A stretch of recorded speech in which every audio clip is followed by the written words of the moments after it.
So quantum jumping, let me tell you guys what quantum jumping is. Quantum jumping, according to my Akashic record reader. Scott, do you know how to describe it? Scott was in that class with me. You're in that class with me, right, Scott? Pretty sure he was. There we go. Okay. I'm like totally disheveled right now. I don't need these. You don't remember? I just remember doing it was the coolest thing ever because it was when I decided to have kids. Because I felt like if I had kids, I would lose my life. Like I would have no life.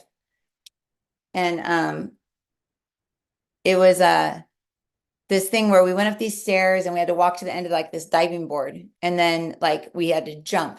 And when we jumped, we landed in one of our soul's other lives. So it's not necessarily like because it was an Akashic record reading class. So in the Akashic record, Akasha means soul. So Akasha and soul mean the same thing. And apparently our Akasha is like a big like soup of like just like a big hard drive or something like of like emotional memories and experiences and stuff. And that soul takes a little drop of its like self and puts it into spirit and puts it into like a body, and it experiences life, and that life experiences the soul and all of its past experiences and stuff. So the soul isn't necessarily like the being, but a being is made up of a soul and a spirit and consciousness. That is a good way to put it. Thank you. So that means that reincarnation is real and it's not real. Same time, if you think about it, because a spirit doesn't reincarnate unless it's tricked. A spirit reincarnates if it's tricked by the other side to come back before, basically the spirit expires, goes back into the earth and goes back into the collective. And then, another spirit is created by the earth and it comes back out, but it's not like that actual being with that ego. So like reincarnation is like the ego reincarnating.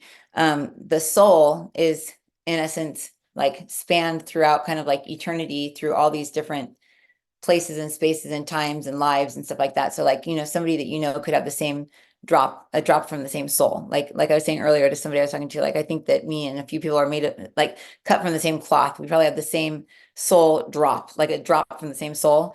And so we're infused with that soul. When we say soul, when we say spirit, it's what most people would think of as like a soul.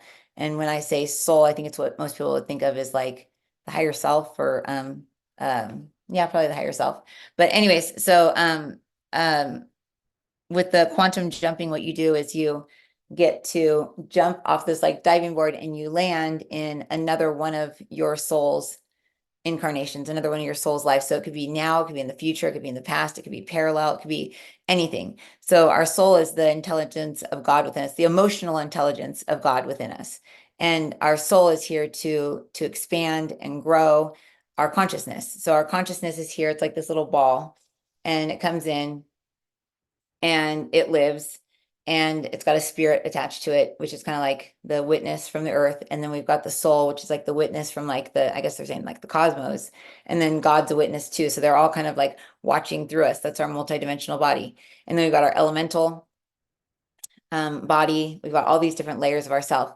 So when we do quantum jumping, what we're doing is interesting. What we're doing when we do quantum jumping is we're jumping into any relevant incarnation that will help us to bring back information from there to here to help us in what we're doing right now. So let's say, I fell into like this Asian woman who lived, I could tell she lived in the penthouse of a New York apartment.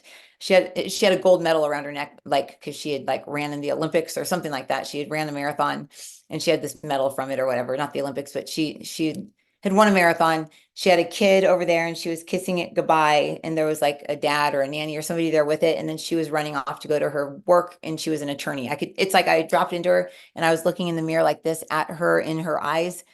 Obviously she probably wasn't wearing a medal to work, but like, it was just, like the imagery of it was like whoa, I can have a kid and I can have a career and I can still be athletic and I can still be in shape and I can still do this and that. And so I dropped into this woman, and like right after that, I was like, oh, okay, I think I do want to get pregnant. So I told Jeff, I said, hey, I think I want to have a kid. We should probably get married. And he was like, okay. So within about a year, we had Madison. But like, had I not done that exercise in that what's it called, in that Akashic record reading class, I probably wouldn't have it probably wouldn't have even been brought into my consciousness that, oh, you can do it all. You can be a mom and you can have a life and you can be in shape and you can have friends still and you can still be athletic and you can still, have a job and, all this stuff. Should probably remember what that Asian woman, remember her a little bit more often, because sometimes I limit myself and go, no, I can't do this or I can't do that. I just have to be a mom. But anyways, let me see here. So that's quantum jumping. I wonder